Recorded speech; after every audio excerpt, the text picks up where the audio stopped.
DPSP जो है basically क्या है, कौन सा पार्ट 4 में दे रखा है, from article 36 to 51।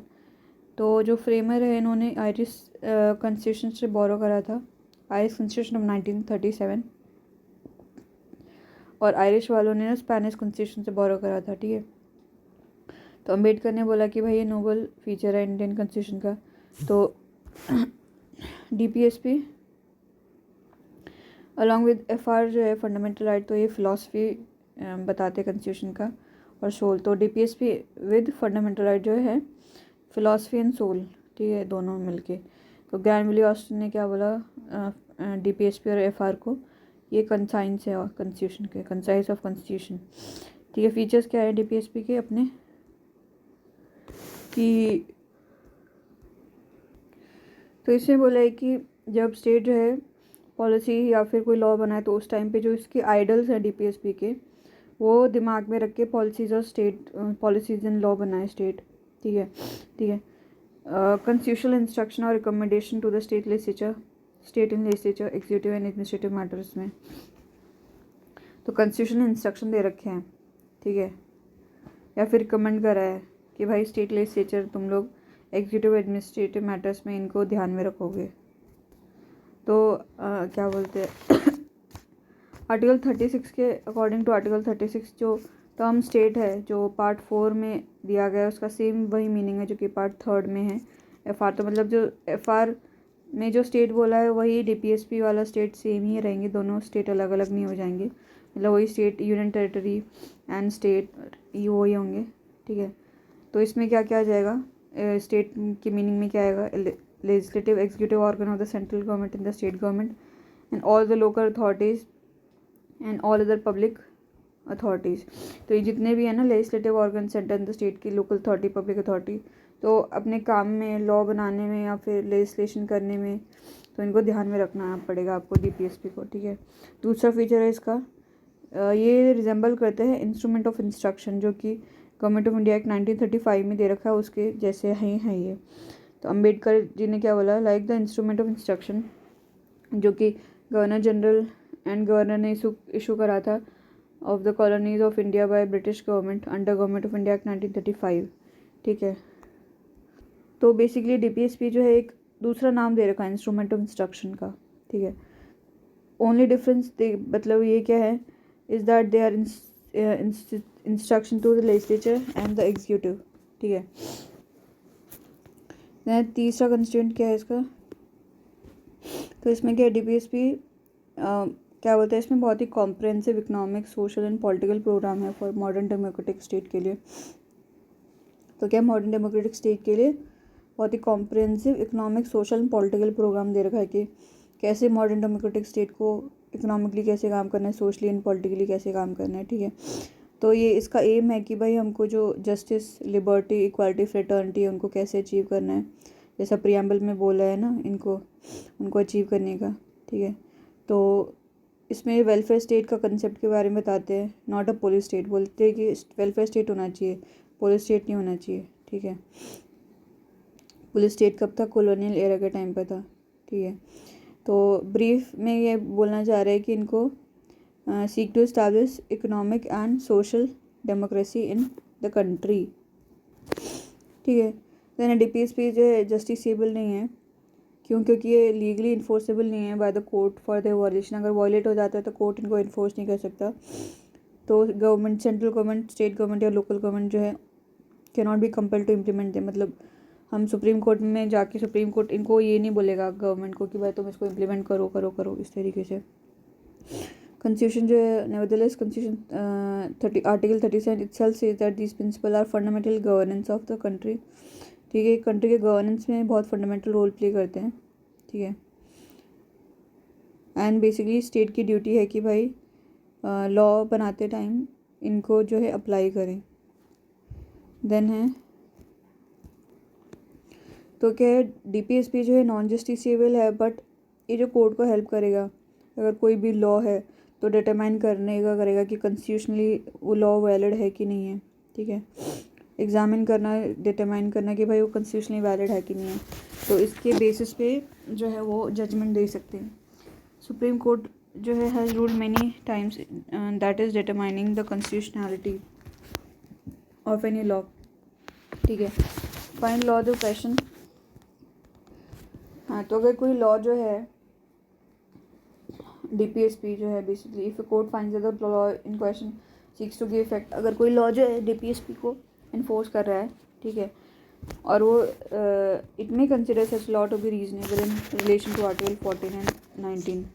14 is equality before law and 19 6 freedom है, ठीक है, and save such law from unconstitutionality. मतलब अगर कोई लॉ DPSP को इन्फोर्स कर रहा है पर वो 14 और 19 को वॉयलेट कर रहा है, तो वो जो लॉ है वो वैलिड माना जाएगा, कॉन्स्टिट्यूशनल माना जाएगा। ठीक है, देन क्लासिफिकेशन ऑफ DPSP, तो बेसिकली कॉन्स्टिट्यूशन में कोई क्लासिफिकेशन नहीं दे रखा है, पर बेसिस ऑन उनके कंटेंट पे एंड डायरेक्शन पे तो उनको 3 कैटेगरीज में डिवाइड कर सकते हैं, socialistic, Gandhian and liberal intellectual. तो सोशलिस्टिक प्रिंसिपल इसमें क्या है, आइडियोलॉजी ऑफ सोशलिज्म है इसमें। तो इसमें क्या है, डेमोक्रेटिक सोशलिस्ट स्टेट के बारे में बता रखा है।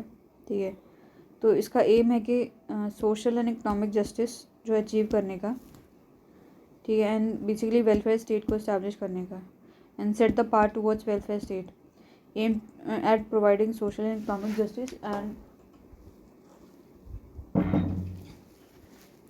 ठीक है, तो ये क्या स्टेट को डायरेक्ट करते हैं कि भाई मतलब लोगों का वेलफेयर करना है और क्या है, सोशल ऑर्डर जो है उसको बना के रखना है बाय जस्टिस। जस्टिस कैसा, social, economic and political justice. ठीक है, सोशल जस्टिस भी होना चाहिए to promote the welfare of the people by securing a social order permeated by justice, social, economic and political, and to minimise inequality. Inequality किस चीज़ में, income की, status की, फैसिलिटीज़ की एंड अपॉर्चुनिटी की। आर्टिकल 38 है। ठीक है, ये 38 के बारे में। तो ये सोशलिस्टिक प्रिंसिपल हैं, ये जितने भी हैं अभी जो चल रहे हैं 8 सोशलिस्टिक प्रिंसिपल है, गांधीयन प्रिंसिपल 6, लिबरल जो 7 हैं। ठीक है, तो आर्टिकल 39 क्या बोलता है कि मतलब जो सिटीज़न है उनको एडिक्वेट मीन्स ऑफ लाइवलीहुड मिले। ठीक है, देन है equitable distribution of material resource of community for common good, जो कम्युनिटी के रिसोर्सेज हैं उनको इक्वली सभी में डिस्ट्रीब्यूट करें। ठीक है, ये नहीं कि अमीर को ज़्यादा मिल रहा है, गरीब को ज़्यादा मिल रहा है। देन है वेल्थ जो है किसी के हाथ में कंसंट्रेट नहीं हो, किसी एक आदमी के हाथ में वेल्थ और मीन्स ऑफ प्रोडक्शन कंसंट्रेट नहीं हो। देन है equal pay for equal work for main and women. ठीक है, देन है preservation of health and strength of worker and children against forcible abuse. मतलब वर्कर एंड चिल्ड्रन के बारे में बोल रखा है कि भाई उनकी हेल्थ को प्रिजर्व करके रखना है, और वर्कर और चिल्ड्रन उनको स्ट्रेंथ करना है, अगेंस्ट अब्यूज़ नहीं होगा उनका, इसलिए। ठीक है, देन है opportunities for healthy development of children, article 39 ये दे रखा है। देन है आर्टिकल 39A, इसमें बोल रखा है प्रमोट है equal justice and to provide free legal aid to the poor, that is 39A। तो ये बाद में ऐड हुआ होगा। आर्टिकल 44, ये आर्टिकल 38 जो है ये 44th कॉन्स्टिट्यूशनल एक्ट के थ्रू ऐड करा गया है। ठीक है, देन जो आर्टिकल 39 है ना, वो क्या बोलते हैं, last point F was modified by 42nd constitutional act, that is opportunity for healthy development of children. ठीक है, ये 42nd अमेंडमेंट एक्ट के थ्रू बोला गया है। ठीक है, 44th हो गया ये। देन है इक्वल जस्टिस जो है, provide equal justice and free legal aid to poor, तो ये किसके थ्रू आया है, ये 42nd कॉन्स्टिट्यूशनल एक्ट के थ्रू आया है, सिक्स आया। ठीक है, and secure rights to work through education to public assistance in case of unemployment, old age, sickness and disability, ये आर्टिकल 41 बोलता है। ठीक है, अगर अनएम्प्लॉयमेंट है तो राइट टू वर्क दे, राइट टू एजुकेशन मिले उनको, and public assistance in case of unemployment हैं। ठीक है, तो एंड ओल्ड एज, सिक हैं एंड डिसेबल हैं तब भी असिस्टेंस मिले। देन है आर्टिकल 42, ये क्या बोल रहा है कि to make provision for just and human condition of work and maternity relief, अच्छा मेटर्निटी रिलीफ के बारे में इधर बोल रखा है, ठीक है। तो मतलब सही तरीके से वर्किंग एनवायरनमेंट अच्छा होना चाहिए, और भी इसलिए क्या है मेटर्निटी रिलीफ का सही होना चाहिए। देन है to secure a living wage, a decent standard of life and social and cultural opportunity for all worker, article 43। तो ये living wage is different from minimum wage, ठीक है। ये इसमें दे रखा है wage which include bare needs ऑफ life like food, shelter, clothing. In addition to these bare needs, living wage जो includes education, health, insurance. A fair wage is a mean between living wage and a mean wage, ठीक है। तो ये क्या बोल रहे हैं, तो सिक्योर लिविंग वेज, इनको मीन वेज नहीं चाहिए, मिनिमम वेज नहीं चाहिए, लिविंग वेज चाहिए, ठीक है। तो secure living wage, a decent standard of life, social and cultural opportunity for worker. Then है 7th 43A क्या बोल रहा है, to take step to secure participation of worker in management of industries. ये 42nd कॉन्स्टिट्यूशनल अमेंडमेंट के through add किया गया है, मतलब ट्रेड यूनियन के बारे में शायद बोल रहे हैं ये, ठीक है। To raise the level of nutrition and standard of living of people and to improve public health. Nutrition हटा मतलब इंक्रीज़ करनी है, ठीक है, एंड पब्लिक हेल्थ को इंक्रीज़ करने का है।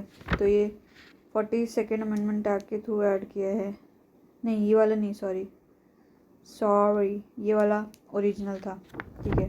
मैंने गांधीयन प्रिंसिपल, तो इसमें क्या है ये गांधीयन आइडियोलॉजी पे बेस्ड है। तो they represent the programme of reconstruction enunciated by Gandhi during the national movement in order to fulfill the dreams of Gandhi. Some of these ideas were included, ठीक है। तो गांधीयन प्रिंसिपल में कौन कौन से आएंगे, इसमें आएंगे कि भाई विलेज पंचायत को ऑर्गेनाइज करना है और उनको नेसेसरी पावर देनी है, अथॉरिटी देनी है, जिससे कि वो फंक्शन कर सकें as a unit of self government. ये है आर्टिकल 40 बोलते हैं, 40, ठीक है। देन है अपना सेकेंड है to promote cottage industry on an individual and cooperative basis in rural areas में, ये आर्टिकल 43 है, ठीक है। 42 वाला जो है वो इसमें है। देन है 3, इसमें है to promote voluntary formation, autonomous functioning, democratic control and professional management of cooperative society.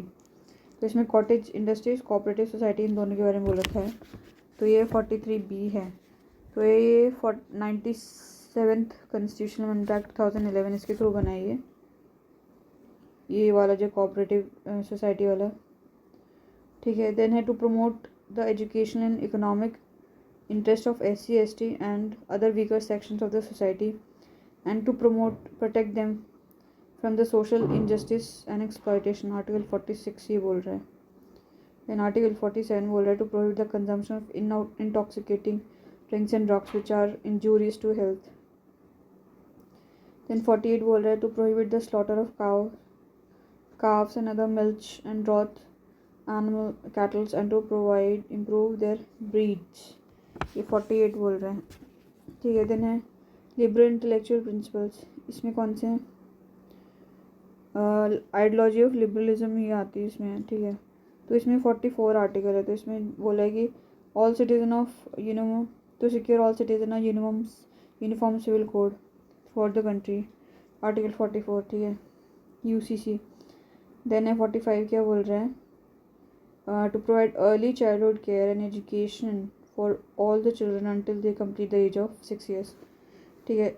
6 साल तक, जब तक बच्चा 6 साल का होता है तब तक जितनी भी चाइल्डहुड केयर एंड एजुकेशन है उसको मिलना चाहिए, जैसे प्री प्राइमरी जो किंडरगार्टन वाली है, ठीक है। तो अर्ली चाइल्डहुड केयर मतलब मदर का मिल्क हो और जो भी न्यूट्रिशियस थिंग्स हो वो। तो ये 86 CA 2002 में ऐड करा है इसको, ये कौन सा है, 9th वाला। तो directive was changed by 86 CA 2002। Originally जो है it made a provision for free and compulsory education for all the children until they complete the age of 14। तो पहले 14 तक था, ठीक है, फिर बाद में बोला कि फ्री एंड कंपल्सरी एजुकेशन था इसमें। अब इसमें क्या है, childhood care and education to all, वो वाला और कहीं चला जाएगा, ठीक है। 48A क्या बोल रहा है, नहीं 48 बोल रहा है to organise agriculture and animal husbandry on modern scientific lines.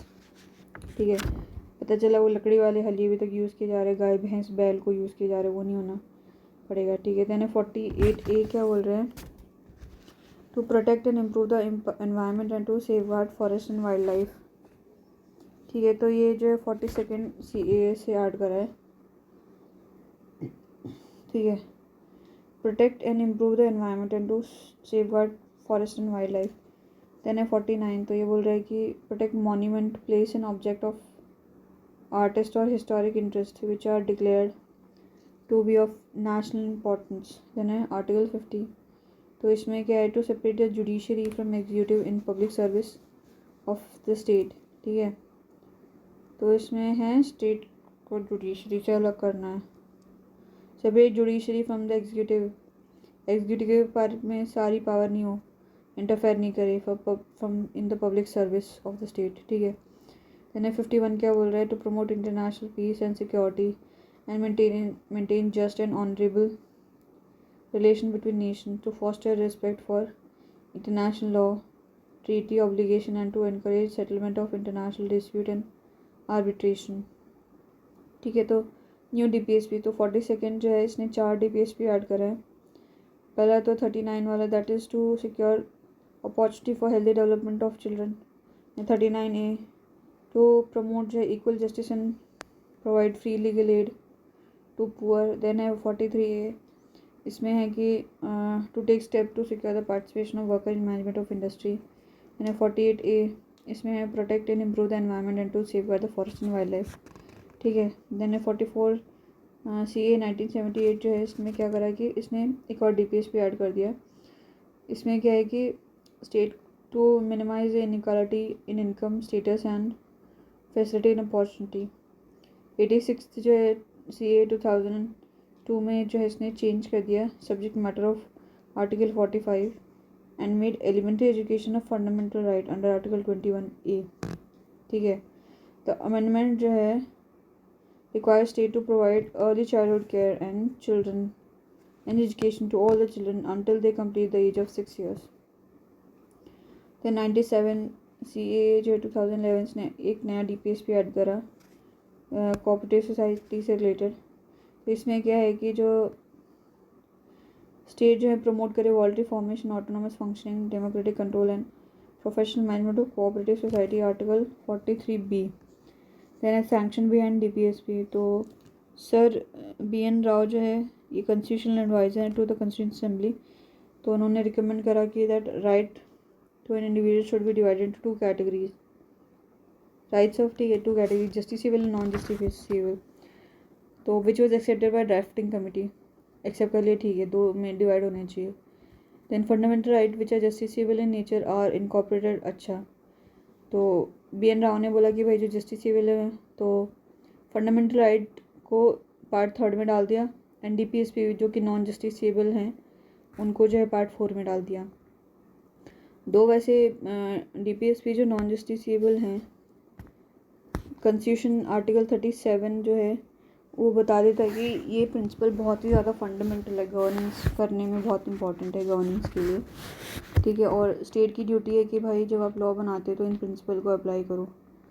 10 ये क्या है, एक मॉरल ऑब्लिगेशन जो है स्टेट के ऊपर डालते हैं कि भाई लगाओ इनको, but real force behind them is political, that is public opinion. ठीक है, अगर पब्लिक बहुत ज़्यादा प्रेशराइज करेगी ना तब ये लोग लॉ ऐसा कुछ लेके आएंगे। मान लो पब्लिक ने बोला कि काउ स्लॉटर नहीं होना चाहिए, तब जाके जो है ना वो लोग कुछ ऐसा लॉ लेके आएंगे। This they impose a moral obligation the state authority for their application, but the real force behind them is political, that is public opinion. ठीक है, तो as observe in Alladi Krishnaswami Ayyar, no ministry responsible to the people can afford light heartedly to ignore the provisions in part 4 of the constitution. Similarly Ambedkar क्या बोला कि a government which rests on popular vote can hardly ignore the DPSP while shaping its policies, है ना, वही। If अगर government ignore करती है तो उनको जो है इलेक्शन के टाइम पे उनको आंसर देना पड़ेगा। तो जो फ्रेमर है कॉन्स्टिट्यूशन का, made DPSP non justiciable and legally non enforceable क्यों? क्योंकि कंट्री जो है उनके पास में इतने फाइनेंशियल रिसोर्सेस नहीं हैं इनको इम्प्लीमेंट करने के लिए, ठीक है। तो कंट्री की इतनी ज़्यादा वास्ट डाइवर्सिटी है, बैकवर्डनेस है कि भाई वो would stand in the way of implementation, मतलब वो प्रॉब्लम क्रिएट करेगी इम्प्लीमेंट करने में। देन जो न्यूली बॉर्न इंडिपेंडेंट इंडिया है with many preoccupations might be crushed under the burden unless it is free to decide the order and time, the place and mode of fulfilling them। मतलब बहुत ज़्यादा burden रहेगा, ठीक है। अब otherwise burden बहुत ज़्यादा हो जाएगा। तो कॉन्स्टिट्यूशन मेकर जो है therefore they are taking a pragmatic view, refrain from giving teeth to these principles। they believe more in the awakened public opinion rather than the court procedure as, ठीक है। यानी क्रिटिसिज्म क्या है इसका?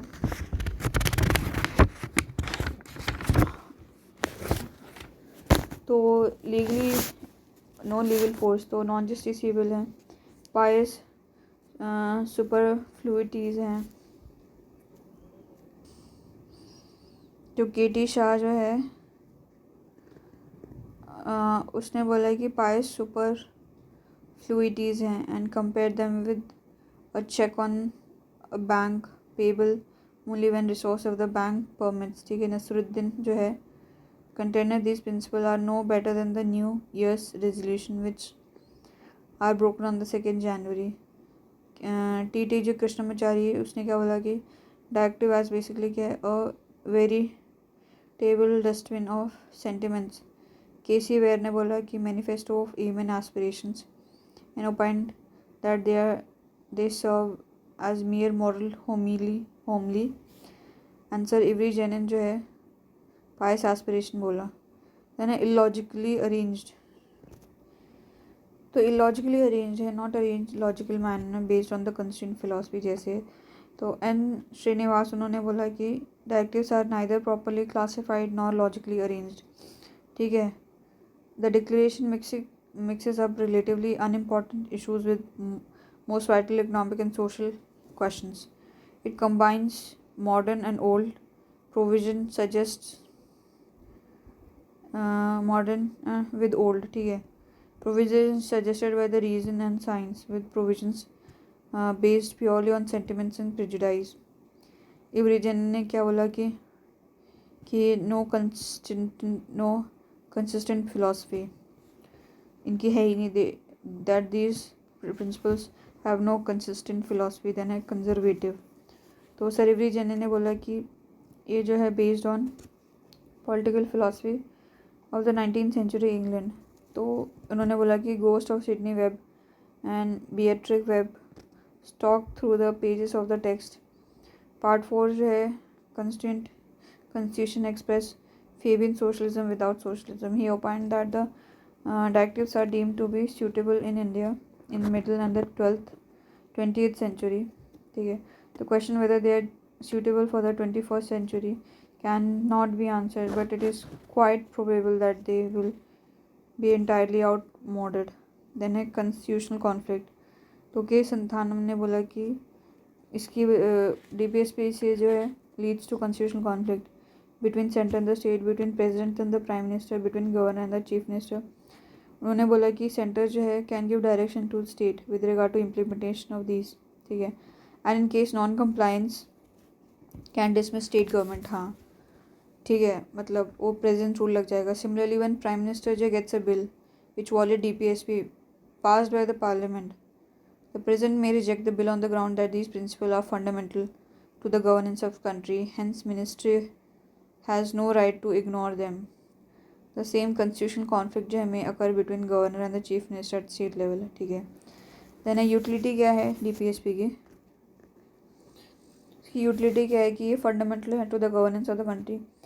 LM Singhvi ने बोला कि भाई life giving provision directives are the life giving provision of the constitution। they constitute the stuff of the constitution and its philosophies of social justice, ठीक है। देन है MC Chagla the former chief justice of India. उन्होंने बोला if all these principles are fully जो carried out our country जो है would indeed be a heaven on earth. India जो है would then be not only democratic in political sense but also welfare state looking after the welfare of its citizen। Ambedkar ने बोला कि भाई directive principle जो हैं have great values because they lay down the goals of Indian polity its economic democracy as distinguish from political democracy.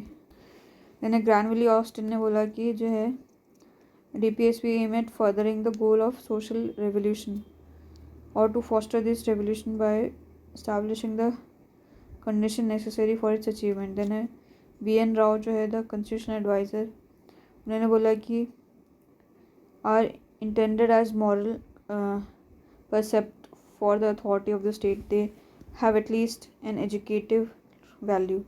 then है MC सेतल ward ने क्या बोला, farmer attorney general, directive principles है although confer no legal right and create no legal remedy are significant and useful in following ways।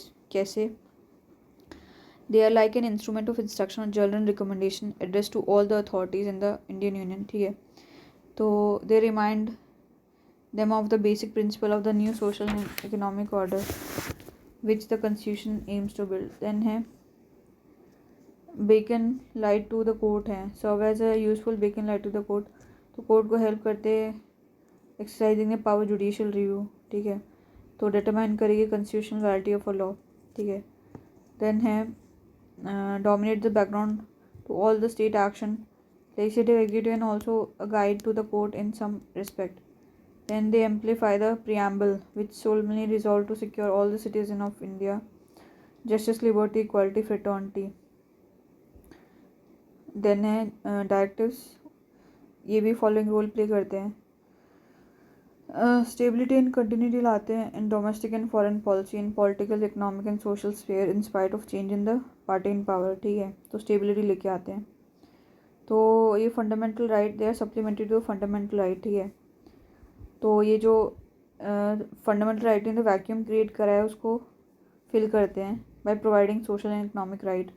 ठीक है, their implementation जो है creates a favourable atmosphere for the full and proper enjoyment of fundamental right by citizenships.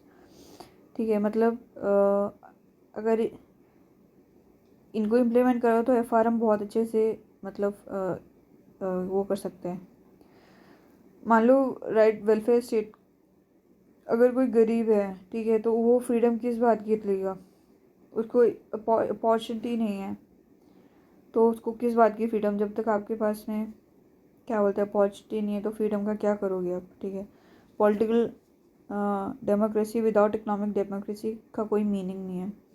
ठीक है, पैसा है आपके पास में पर आप इलेक्शन कंटेस्ट नहीं कर सकते तो कोई मतलब नहीं है। ठीक है, then they enable the opposition to exercise influence and control over the operation of the government। The opposition can blame the ruling party on ground that its activities are opposed to the directive। Then they serve as a crucial test for the performance of the government। ठीक है, the people can examine the policies and programs of the government in light of their constitutional declaration। ठीक है, then they serve as common political manifesto। A ruling party, irrespective of its political ideology, has to recognize the fact that these principles are intended to be guide, philosopher and friends in its legislative and executive acts में।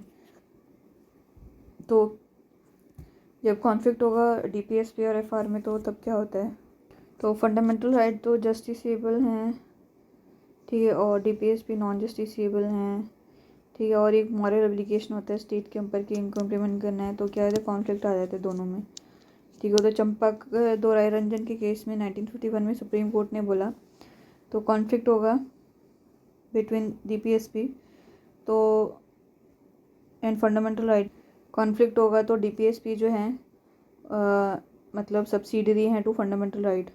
पर ये भी बोल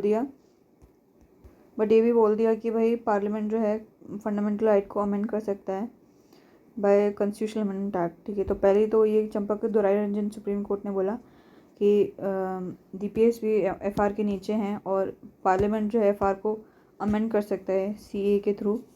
तो फिर इसके result में क्या हुआ कि फर्स्ट कॉन्स्टिट्यूशनल अमेंडमेंट एक्ट आया and fourth amendment act 1955। First वाला 1951, फोर्थ वाला 1955 एंड 17th वाला 1964 to implement some of the directives. मतलब आप एफआर को चेंज कर दो और डीपीएसपी को इम्प्लीमेंट कर दो, ठीक है। देन फिर सुप्रीम कोर्ट ने अलग ही कुछ बोल दिया। तो 1967 में, ये तो 1951 का जजमेंट है, चंपाकंद दोराई रेंजर्स। 1967 में सुप्रीम कोर्ट ने बोला गोलकनाथ केस में 1967 में कि भाई सुप्रीम कोर्ट जो है, मतलब पार्लियामेंट जो है, कैन नॉट टेक अवे और एब्रिज फंडामेंटल राइट, ठीक है, which are sacrosanct in nature, जो बहुत ही सेक्रोसेंट है। इन अदर वर्ड्स जो है fundamental rights can not be amended for implementation DPSP. अच्छा, ऊपर वाले में बोला कि आप डीपीएसपी वैसे नीचे हैं, पर अगर आपको इनको इम्प्लीमेंट करना है तो एफआर को आप अमेंड कर दो, फिर इनको इम्प्लीमेंट कर दो। गोलकनाथ केस में बोला कि फंडामेंटल राइट को नहीं, डीपीएसपी को इम्प्लीमेंट करने के लिए एफआर को आप अमेंड नहीं कर सकते। फिर पार्लियामेंट ने जो गोलकनाथ जो का केस था 1967 में, उसको रिएक्ट करा। तो उसने क्या करा, 24th CAA 1971 and 25th CAA 1971, अच्छा ये दोनों ले आया। तो 24th में क्या बोला कि भाई पार्लियामेंट के पास में पावर है कि वो अब्रिज भी कर सकता है, टेक अवे कर सकता है फंडामेंटल राइट बाय CAA, ठीक है। देन 25th में क्या बोला, तो 25th ने एक नया जो आर्टिकल 31C जो इंसर्ट कर दिया, ठीक है। इसमें दो चीज़ें थी। तो इसमें बोला कि कोई भी लॉ अगर वो सोशलिस्टिक डायरेक्टिव प्रिंसिपल को इम्प्लीमेंट कर रहा है, जो कि आर्टिकल 39B और C में दे रखा है, वो कोई भी लॉ ऐसा जो है इसको इम्प्लीमेंट कर रहा है, वो वॉइड नहीं होगा, मतलब वो गलत नहीं होगा उस ग्राउंड पे कि भाई वो आर्टिकल 14 जो है फंडामेंटल राइट का आर्टिकल 14 और आर्टिकल 19 जो है, या फिर आर्टिकल 31, इनको ब्रीच कर रहे हैं, मतलब उनके कॉन्ट्रावेंशन में। तो no law which seeks to implement the socialistic directive principle specified in Article 39BC shall be void on the ground of contravention of fundamental right conferred by Article 14, ठीक है, Article 19 एंड Article 31, ठीक है। Then है दूसरी चीज़ बोली उन्होंने कि भाई, तो इसने बोला second point, no law containing a declaration for giving effect to such policy shall be questioned in any court on the ground that it does not give effect to such a policy, ठीक है। ये पता नहीं क्या है। Then Kesavananda Bharati 1973 supreme court ने बोला। तो केशवानंद भारती केस में क्या बोला कि सुप्रीम कोर्ट ने बोला कि जो इसका सेकंड प्रोविज़न है, जो मेरी समझ में नहीं आया, declare that the above second provision of article 31C, ठीक है, उसको अनकॉन्स्टिट्यूशनल इनवैलिड बोल दिया, क्योंकि भाई वो जुडिशियल रिव्यू को ले रहा था, और judicial review is a basic feature है, ठीक है, and it can not be taken away. However the first provision जो है 31 वॉज हेल्ड कॉन्स्टिट्यूशनल वैलिड। मतलब फर्स्ट वाला सही है कि मतलब अगर आपको डीपीएसपी को इम्प्लीमेंट करना है ना, कौन सा सोशलिस्टिक वैल्यू को इम्प्लीमेंट करना है, तो 14, 19 और 31 इसको आप मतलब कॉन्ट्रवीन हो सकता है, पर जुडिशियल रिव्यू फिर भी लगेगा उसके ऊपर। तो ये जो दो प्रोविज़न दिए आर्टिकल 31C में दिए हैं, ठीक है। फिर 42nd कॉन्स्टिट्यूशनल एक्ट जो है उसने क्या करा, जो फर्स्ट प्रोविज़न है 31C, उसका स्कोप और ज़्यादा बढ़ा दिया, bye including within its protection any law to implement any of the DPSP, not merely those specified in Article 39B and C। इसने बोला कि अभी तक तो 39BC को करने के लिए ही मतलब क्या बोलते हैं 14, 19 और 31 को कर सकते हैं। वो बोला कि कोई से भी DPSP को इम्प्लीमेंट करने के लिए 14, 19 और 31 को हम लोग कॉन्ट्रवीन कर सकते हैं। तो शॉर्ट में क्या है कि जो 42nd जो है उसने क्या बोला कि लीगल सुप्रीमेसी दे दी, legal primacy and supremacy to DPSP over fundamental right conferred by article 14, 19, 31। मतलब इसने बोला कि जितने भी डीपीएसपी हैं वो 14, 19 और 31 से ऊपर ही हैं, पर सुप्रीम कोर्ट ने जो है इसको अनकॉन्स्टिट्यूशनल बोल दिया मिनर्वा मिल केस में 1980 में। तो इसमें बोला कि भाई डीपीएसपी को दोबारा से जो फंडामेंटल राइट के सबऑर्डिनेट कर दिया, बट जो 14, 19 हैं वो सबऑर्डिनेट ही रहेंगे टू 39B एंड C। मतलब 39B और C जो हैं वो अबव हैं आर्टिकल 14 एंड 19 के, और जो 31 जो है राइट टू प्रॉपर्टी है उसको 44th CAA 1978 ने अबॉलिश कर दिया। देन है मिनर्वा मिल केस 1980, तो सुप्रीम कोर्ट ने बोला, तो Indian constitution is founded on the bedrock और the balance between fundamental right and DPSP they together constitute the core of the commitment to social revolution. ठीक है, two wheel of the chariot.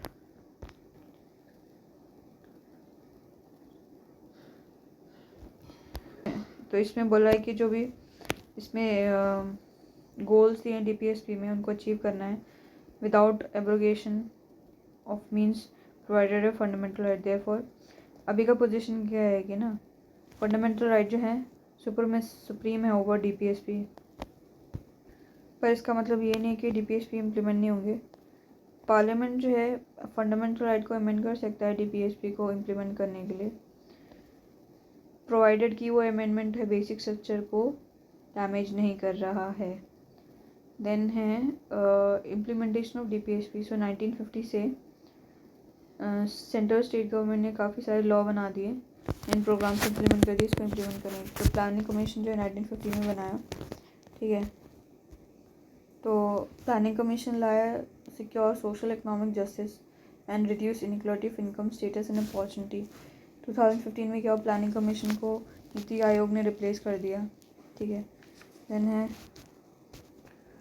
तो almost सारे states जो हैं उन लोगों ने जो है लैंड रिफॉर्म लॉ पास कर दिया to bring change in the agrarian society and to improve the condition of the rural masses. तो मेजर्स में क्या क्या आएगा कि भाई abolition of intermediaries like zamindar, jagidar and inamdar, then tenancy reform like security of tenure, fair rent, then imposition of ceiling on land holding, then distribution of surplus land among the landless labor, then a cooperative farming. तो इनको implement करने के लिए जो है बहुत सारे laws लेके आए. तो प्लानिंग कमीशन तो देख लिया हमने. देन है जितने भी स्टेट्स है सभी ने जो लैंड रिफॉर्म लॉ पास कर दिए जिससे कि एग्रेरियन सोसाइटी उसको इम्प्रूव करे.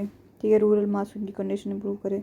तो इसमें क्या है कि abolition of intermediate like zamindar, jagirdar, inamdari, tenancy reform like security of tenure, fair and then imposition of ceiling on land holding, then a distribution of surplus land among landless labor, cooperative farming, then a minimum wage. Third point, minimum wage act 1948, payment wage, payment of bonus, contract labor, child labor prohibition regulation. ठीक है, bonded labor system abolition act, then है trade union act, then है factories act, mines act, industrial dispute act, workmen's compensation act, then है workman compensation. ठीक है, ये क्या है, लेबर सेक्शन के लिए है. 2006 में जो गवर्नमेंट ने जो है चाइल्ड लेबर बैन कर दिया. देन 2016 में चाइल्ड लेबर जो है प्रोहिबिशन रेगुलेशन एक्ट जो है उसको रिनेम कर दिया child and adolescent labour prohibition and regulation act 1986. Then है फोर्थ पॉइंट है maternity benefit act, equal remuneration act. ठीक है, देन है फाइनेंशियल रिसोर्स को अच्छे से यूज़ करने के लिए क्या करा कि nationalisation of life insurance, nationalisation of 14 leading जो commercial bank, nationalisation of general insurance. ठीक है, देन है abolition of privy purse. Then है लीगल सर्विस अथॉरिटी एक्ट 1987 जिससे कि नेशन वाइड जो है free and complete legal aid मिले पुअर को, एंड लोक अदालत और क्राइम्स का right to equal justice promote करने के लिए. ठीक है, then Lok Adalat is statutory forum for conciliatory settlement of legal dispute. ठीक है, तो इसको सिविल कोर्ट का स्टेटस दे दिया गया है. तो अवार्ड्स जो इन्फोर्सिबल हैं, बाइंडिंग हैं, पार्टीज़ में फाइनल हैं, इनको अपील नहीं होगा इनके अगेंस्ट. है ना, khadi and village industries board, khadi and village industries commission, small scale industry board, national small industries corporation, handloom board, handicraft board है, कोयर बोर्ड, सिल्क बोर्ड. ये किस लिए, development of cottage industry in rural area के लिए. ठीक है, यानी community development programme, hill area development programme, drought prone area programme, minimum need programme, rural development programme, Jawahar Rozgar Yojana, स्वर्ण जयंती ग्राम रोजगार योजना, संपूर्ण Grameen Rozgar Yojana, national rural employment guarantee programme. ये सब के हैं किस लिए हैं कि जो लिविंग स्टैंडर्ड है इम्प्रूव करने के लिए. देन है wildlife protection act, forest act, then है wildlife water and air act जिसके through central and state pollution board establish करा. ठीक है, देन है फॉरेस्ट पॉलिसी 1988, तो ये फॉरेस्ट कंजर्व करने के लिए. एग्रीकल्चर को मॉडर्नाइज करा. ठीक है, इसमें जो इनपुट्स हैं उनको, सीड्स को, फर्टिलाइज़र को, इनको इरिगेशन फैसिलिटीज़ को इसको इम्प्रूव करा। देन पंचायती सिस्टम 3 टियर जो है इस्टेब्लिश करा 73 और 74 के थ्रू। देन SC/ST के लिए, अदर वीकर सेक्शन के लिए सीट्स रिजर्व कर दी एजुकेशनल इंस्टीट्यूशन में, गवर्नमेंट सर्विस में एंड रिप्रेजेंटेटिव बॉडीज़ में, ठीक है। देन अनडिसेबिलिटी ऑफेंस एक्ट 1955 उसको रीनेम कर दिया protection of civil right act 1976। Then schedule caste schedule tribe prevention of atrocities जो है इसको भी लेके आ गए, ठीक है। देन है 65 CAA जो है 1990 में, इसमें क्या नेशनल कमीशन फॉर SC/ST लेके आ गए, ठीक है। देन है 89 CAA 2003, इसमें क्या करा कि बाइफर्केट कर दिया इसको, नेशनल कमीशन फॉर SC और नेशनल कमीशन फॉर ST अलग कर दिया। देन नेशनल लेवल कमीशन जो है इस्टेब्लिश कर दिए जो कि प्रमोट करें protect social, education, economic interest of the weaker section, ठीक है। इनमें क्या है, national commission for backward class, national commission for minority, national commission for women, national commission for protection of child right, ठीक है। देन है criminal procedure code हो जाएगा, तो ये क्या करेंगे, सेपरेट करेंगे judicial from executive in the public service of the state, ठीक है। देन है ancient historical monument and archaeological sites and remains act है। Then primary health centre, hospitals जो हैं इस्टेब्लिश कर रहे हैं जिससे कि पब्लिक हेल्थ इंप्रूव हो, ठीक है। सोशल प्रोग्राम लॉन्च करें इरेडिकेट करने के लिए disease like cancer, malaria, TB, leprosy, AIDS, filaria, kala-azar, गुएनावोमियोन, जापानीज इंसेफ्लाइटिस है। लॉ बनाए कि भाई जो स्लॉटर है काव्स का, बुलक्स का जो इनका ख़त्म हो इन सम स्टेट्स में। देन सम स्टेट्स जो है इन्होंने ओल्ड एज पेंशन जो है दे रखी है अबव 65 के लिए। देन है इंडिया ने जो पॉलिसी फॉलो करे नॉन अलाइनमेंट की एंड पंचशील, जिससे कि इंटरनेशनल पीस एंड सिक्योरिटी बनी रहे। In spite of the above state by the centre and the state, the directive principle have not been implemented fully and efficiently due to several reasons like inadequate finance resource, unfavorable socio-economic condition, population explosion, strained state center state relations, so on. Then है DPSP outside part 4, तो other directives contained in other parts of the constitutions में क्या है, claims of SC and ST to the service, तो basically जो SC/ST के member हैं वो क्लेम करते हैं shall be taken into consideration, ठीक है। मेंटेन एफिशिएंसी ऑफ एडमिनिस्ट्रेशन, ठीक है, in making appointment to the service and post in connection with affair of the union और the state, article 335 in part 16।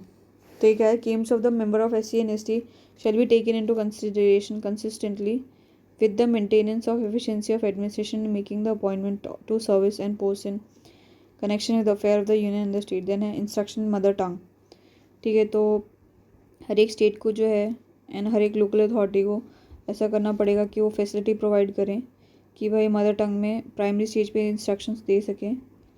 Education, primary stage of education to the children belong to linguistic minority, article 350A part 17। तो part 17 में बोल रहा है कि state और जो local authorities हैं उनको फैसिलिटी देनी पड़ेगी, जैसे कि प्राइमरी लेवल पे जो बच्चे पढ़ रहे हैं उनको मदर टंग में जो है एजुकेशनल इंस्ट्रक्शन दें, ठीक है। देन है डेवलपमेंट ऑफ हिंदी लैंग्वेज, तो ये है आर्टिकल 351 पार्ट 17, ठीक है।